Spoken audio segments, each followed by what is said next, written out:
Welcome to Module 4 of the Self-Directed Employment Planning Training. This module is called Overcoming Barriers to Employment. My name is Colin. I am a self-advocate from Madison, Wisconsin. I will be your narrator for this module. In this module, you will learn some strategies to address common barriers to employment, including lack of work experience or uncertainty about what to do for work, the need for training and education, transportation options for work, and maximizing your independence with assistive technology. You may only experience one or two of these barriers. If that is the case, you can skip to the section or sections that apply to you. There is a section in the workbook that goes with Module 4. After you go through this module, you can use the workbook to answer the questions and continue to create your plan for employment.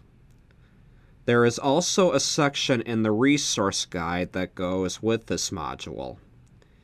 If you have not downloaded the workbook or resource guide yet, click on the Resources tab on the right-hand corner of the screen to download the workbook before you go through this module. As we discussed in Module 3, you may not have had experiences that help you make decisions about your employment goals. The only way to overcome the barrier of inexperience is to figure out a way to get experience. You and others in your life may be concerned that employers will not hire you because you do not have a work history or references from employers. That is okay. There are things you can do to build work skills and add experience and references to your resume. High school is an ideal time to build work experiences, but it is never too late to start. Paid work experiences are usually the best option. After all, work is more rewarding when you know that you are getting paid for your effort. However, while you look for paid work experiences, don't wait around doing nothing. There are a number of things you can do to build your resume, gain experience, and build your confidence and self-determination skills. In Module 3, you created a list of places you go and things you do to identify skills you could use in the workplace. Similarly, you could make a list of things you have done in the past to help people. Have you watched your sister's children? Have you helped a neighbor paint their fence? Do you mow the lawn for your dad every week? If you have done these things, you have childcare experience, painting experience, and lawn care experience. In Section 4 of your workbook, there is space for you to create lists of what you've done and what you would like to do to gain experience. Another way to deal with inexperience is to use a functional resume when applying for jobs. People with employment gaps or limited employment experiences sometimes use a functional resume format rather than a chronological resume. A functional resume format focuses on your skills and experience, not on the dates of your work history. Use the transferable skills list you created in Module 3 as a starting point to create your functional resume. To learn more about functional resume formats, you can search online for functional resume tips and examples. Another thing you can do to overcome inexperience or uncertainty is to volunteer. Volunteering can help you build employability skills and expand your social network for job searching while providing much-needed services to your community. In Module 2, you learned that people who are working are healthier and happier than people who don't work. Volunteering has the same health and social benefits. If you choose to volunteer, be sure to find out if the organization you are interested in has a volunteer program. Most nonprofit organizations can work with volunteers. However, private for-profit businesses cannot work with volunteers because there are laws known as the Fair Labor Standards Act that protect people from being taken advantage of as volunteers when they should be paid as employees by a business. Resources to find volunteer opportunities can be found in the resource guide section that goes with this module. To get formal work experience, you could ask your school to help you find these experiences or apply to the Wisconsin Division of Vocational Rehabilitation, also known as DVR, for help. If you are working with DVR and you have limited or no work experience, you should talk to your DVR counselor about DVR's options for internships and temporary work. Internships and temporary work experience with DVR is when DVR pays your wages while you work a temporary job with an employer. This work experience can help you explore your skills and interests, learn new skills, add to your experience resume, and adjust to work. If you connect with an employer that you are interested in, you can offer to do a working interview. Employers use working interviews to get to know how well you work with others, learn, or perform job tasks.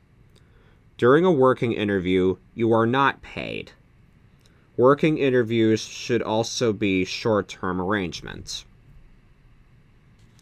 This is your opportunity to show the employer that you are interested in the job and willing to learn.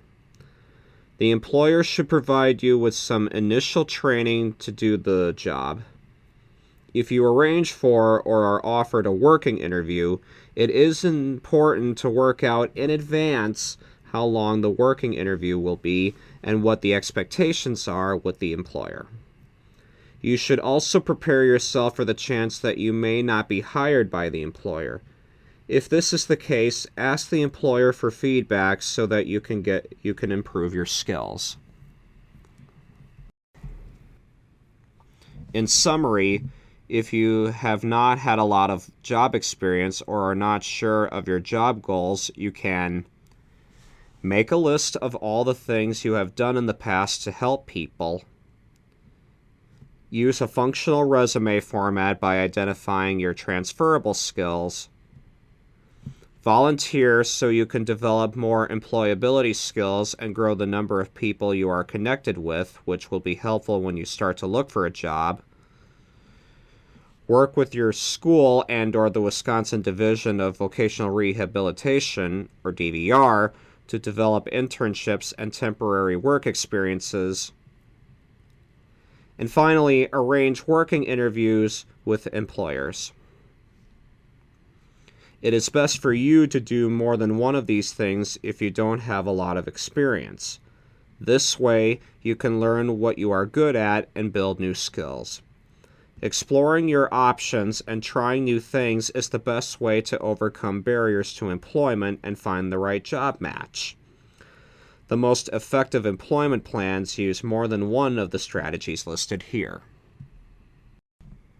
Another barrier to employment that people with disabilities often face is lack of necessary education or training needed for a job.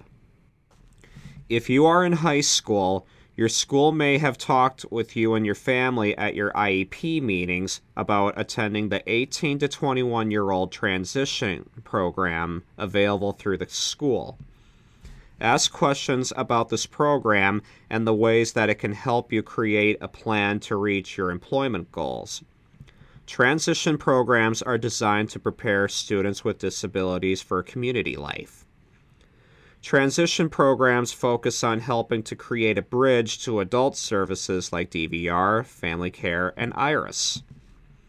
They can help you build your work skills by finding community-based work experiences and provide support to you to explore job and career options.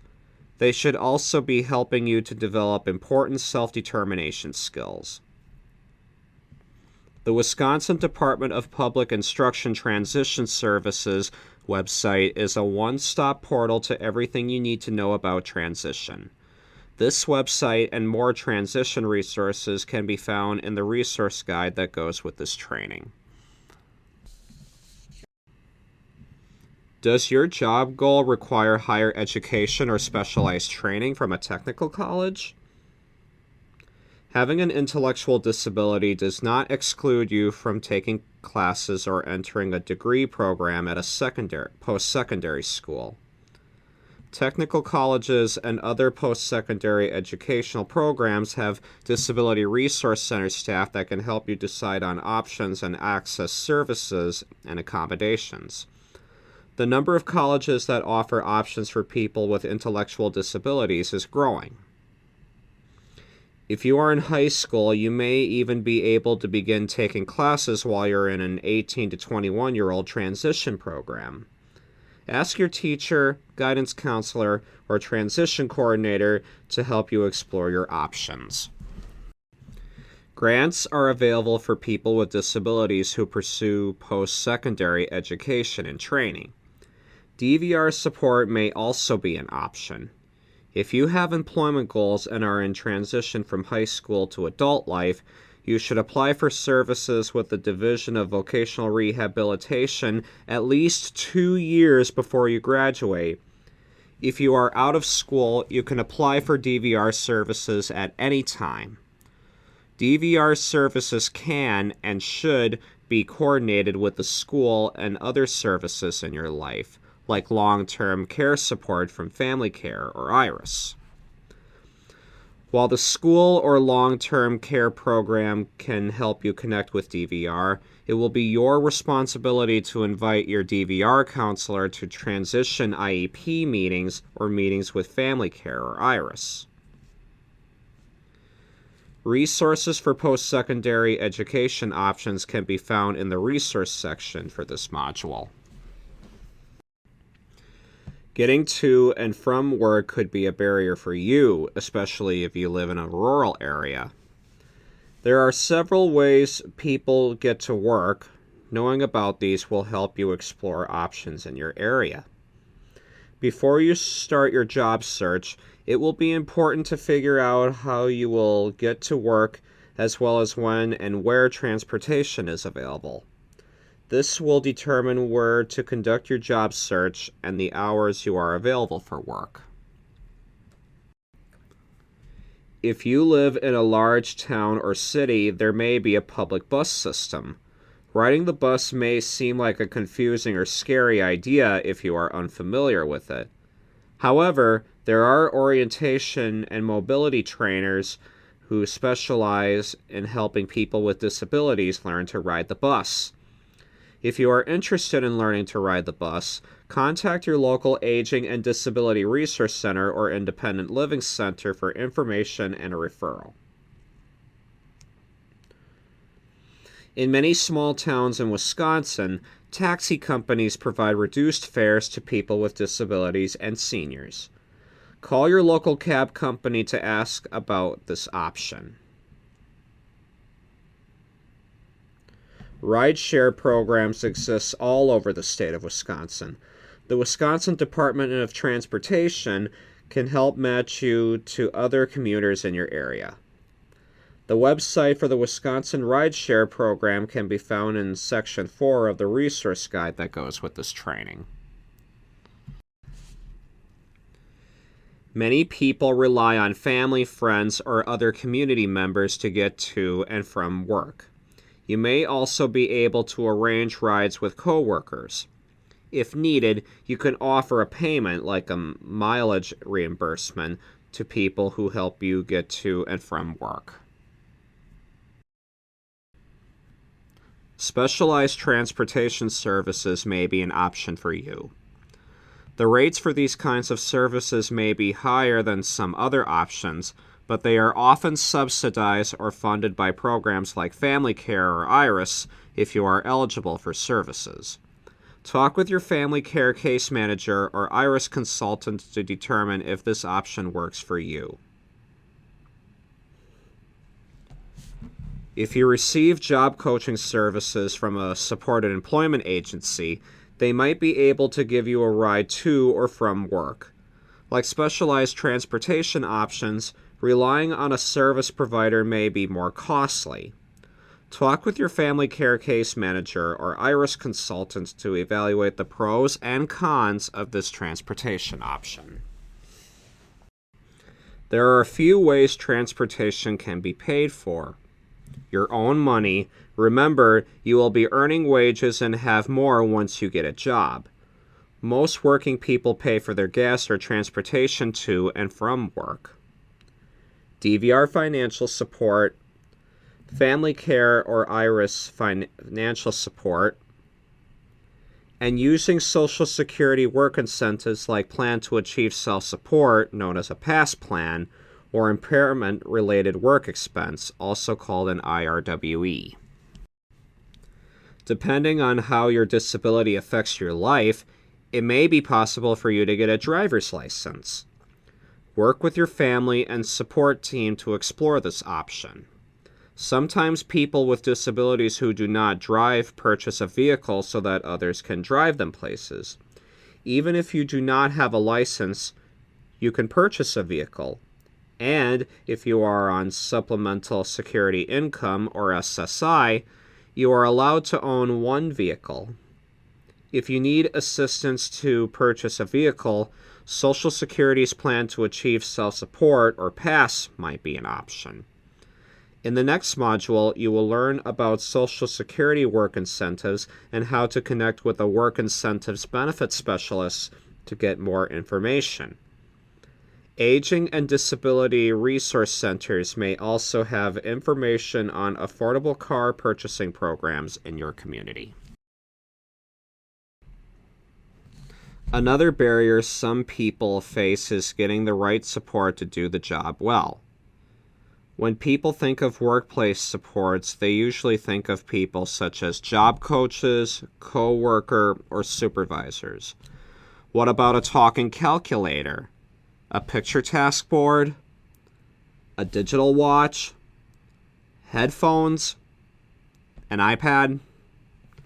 Depending on the task and support need, some creative solutions, known as assistive technology, might be a better fit for a worker with a disability than having a person at their side.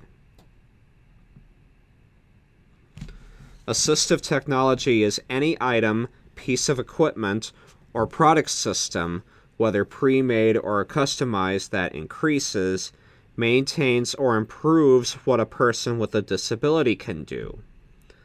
Assistive technology can be low-tech, such as a picture board, digital watch, or keyboard guard, or high-tech, such as an iPad or a standing wheelchair. If you want to explore your assistive technology options, there are a few simple things you can do. First, you should identify a few jobs you might want to have and then learn about the job tasks and what employers in your chosen career field expect. You can do some research about assistive technology ideas. The Job Accommodation Network, also known as JAN, has a searchable online database of possible assistive technology solutions. You can also call JAN to share information about the job tasks and your disability. Information about JAN and how they can help is in Section 4 of the resource guide that goes with this training. You can also meet with an assistive technology expert for an assessment. Assistive technologists are available through most of Wisconsin's independent living centers. Independent living centers also have equipment loan closets for you to try devices before you decide to purchase them. If you are working with DVR, you should ask your DVR counselor about an assistive technology assessment. Congratulations! You have completed the 4th module of the Self-Directed Employment Planning series. Now it is time to answer the questions for this section in your workbook and explore some of the resources for this section listed in the resource guide.